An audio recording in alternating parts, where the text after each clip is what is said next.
पहाड़ी की क्रेस्ट पर सिर्फ एक ही घर था। इस घर से बेहद ही खूबसूरत नज़ारे दिखते थे, जैसे कि बहती हुई नदी, पके हुए मकई के खेत और भी बहुत कुछ। इस साल बहुत ही अच्छा फसल हुआ। पूरे मकई के खेत फूलों से भरे हुए थे। मकई के खेत को सिर्फ एक चीज़ की ज़रूरत थी, वो थी बारिश या कम से कम एक सावर की। लेंचो जो अपने खेतों को अच्छी तरह से जानता था, वो दिन भर नॉर्थ ईस्ट की तरफ आकाश की ओर देखने के अलावा और कुछ नहीं किया था। फिर वो अपने वाइफ के पास जाता है और बोलता है, लगता है आज अच्छी बारिश होने वाली है। उसकी वाइफ जो रात का खाना बना रही थी, वो खाना बनाते हुए बोलती है, हाँ, अगर गॉड ने चाहा तो ज़रूर बारिश होगी।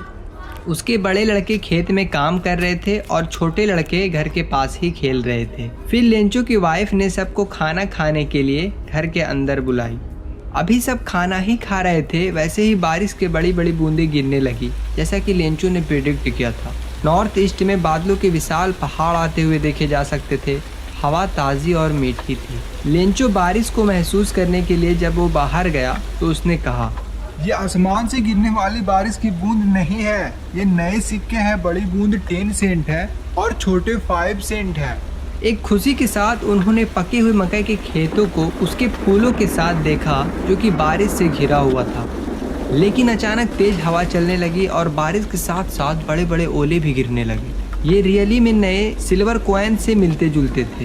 लड़के खुशी से जमे हुए फ्रोजन पल्स को लेने के लिए बाहर भागे। फिर लेंचो ने कहा, ये बिल्कुल भी अच्छा नहीं हो रहा है। मुझे आशा है कि ये जल्दी गुजर जाएंगे।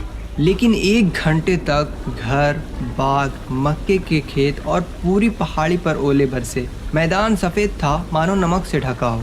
पेड़ों पर एक पत्ता भी नहीं रहा। मक्का पूरी तरह से बर्बाद हो गया। फूल पौधों से जा चुके थे। लेंचो की आत्मा दुख से भर गई। जब तूफान शांत हो गया तो मैदान के बीच में खड़ा हो गया और अपने बच्चों से कहा, इतना नुकसान तो लोकस्ट भी नहीं पहुंचाता जितना कि इस साल हमें ओलों ने पहुंचाया है। ओलों ने तो कुछ नहीं छोड़ा। इस साल हमारे पास कॉर्न नहीं होंगे। वो रात एक दुख भरी रात थी। कोई नहीं है जो हमारी मदद कर सके। लगता है हम सब इस साल भूखे ही रह जाएंगे। लेकिन घाटी के बीच उस एकमात्र ही घर में रहने वाले सभी लोगों के दिल में एक ही आशा थी, और वो थी गॉड से मदद की। इतना परेशान मत हो। भले ये पूरा नुकसान की तरह लगता है, याद रखिए कि कोई भी भूख से नहीं मरता है। पूरी रात लेंचो ने सिर्फ एक ही आशा के बारे में सोचा, गॉड की मदद, जिसकी आंखें सब कुछ देखती है, यहाँ तक कि किसी के मन में क्या है। लेंचो एक बहुत ही मेहनती किसान था, जो खेतों में बैल की तरह काम करता था, लेकिन फिर भी वो लिखना और पढ़ना जानता था। अगले संडे को सुबह में उसने एक लेटर लिखना शुरू किया, जो गॉड के लिए था। उन्होंने लिखा, गॉड, यदि आप मेरी मदद नहीं करते हैं तो मेरा परिवार और मैं इस साल भूखे ही रह जाएंगे। मुझे अपने खेतों को फिर से बोने और फसल आने तक जीने के लिए 100 पैसों की ज़रूरत है, क्योंकि ओला बारिश के कारण मेरे सारे फसल बर्बाद हो गए हैं। उसने लेटर को पॉकेट के अंदर रखा और फिर परेशान होकर शहर की ओर चला गया। पोस्ट ऑफिस पहुंचते ही उसने लेटर पर एक स्टैंप लगाया और फिर उसे मेल बॉक्स में डाल दिया। एम्प्लॉय में से एक जो पोस्टमैन था और जो कि ज़्यादातर पोस्ट ऑफिस में भी मदद करता था, वो अपने बॉस के पास गया और दिल खोलकर हंसते हुए अपने बॉस को गॉड वाला लेटर दिखाया। एक पोस्टमैन जो अपने करियर में वो कभी भी उस एड्रेस को नहीं जानता था। पोस्ट मास्टर जो कि थोड़ा मोटा और बहुत ही फ्रेंडली था, वो भी हंसा, लेकिन तुरंत ही वो सीरियस हो गया और अपनी डेस्क पर लेटर को रखते हुए कहा, काश मेरे पास भी ऐसा फेथ होता जैसा इस इंसान का है जिसने ये लेटर लिखा। काश मैं भी इतना गॉड पे बिलीव कर पाता। और वो डिसाइड करता है कि लेंचो का इसका रिप्लाई जरूर मिलना चाहिए।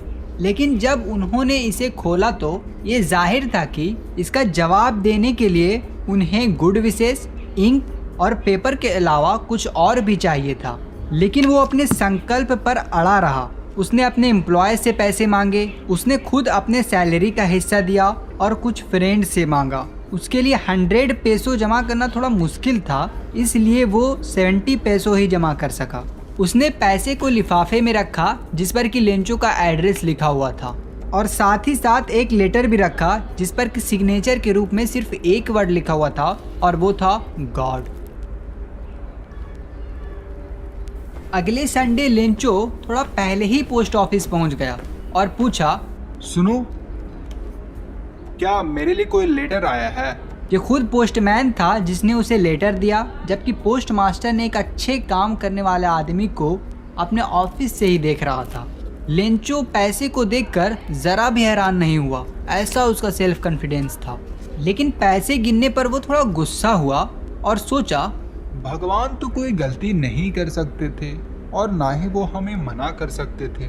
फौरन लेंचो पेपर और पेन मांगने के लिए खिड़की के पास गया और पब्लिक राइटिंग टेबल पर गुस्से के साथ लिखना शुरू किया। जब वो पूरा लेटर लिख लिया तो वो फिर से खिड़की के पास गया, एक टिकट खरीदा, फिर उसे लेटर में चिपकाया और लेटर को मेल बॉक्स में डालकर वहां से चला गया। जैसे ही लेटर मेल बॉक्स में गिरा, पोस्ट मास्टर उसे खोलने गया। उसमें लिखा था, गॉड, मैंने जो पैसे मांगा उसमें से सिर्फ 70 पैसों ही मुझ तक पहुँचे, बाकी मुझे भेज दो क्योंकि मुझे इसकी ज़रूरत है, लेकिन मुझे पोस्ट से मत भेजिएगा क्योंकि डाकघर के सभी स्टाफ बदमाश और चोर हैं। तो चलिए मैं अब आपको डिफ़िकल्ट वर्ड का मीनिंग बताता हूँ जो कि इस कहानी में यूज़ किया गया है। कॉर्न का मीनिंग है मक्का, मकई या भुट्टा। क्रेस्ट पहाड़ की चोटी को बोलते हैं। इस कहानी में फ्रोज़न पल्स जमी हुई बर्फ़ को कहा गया है,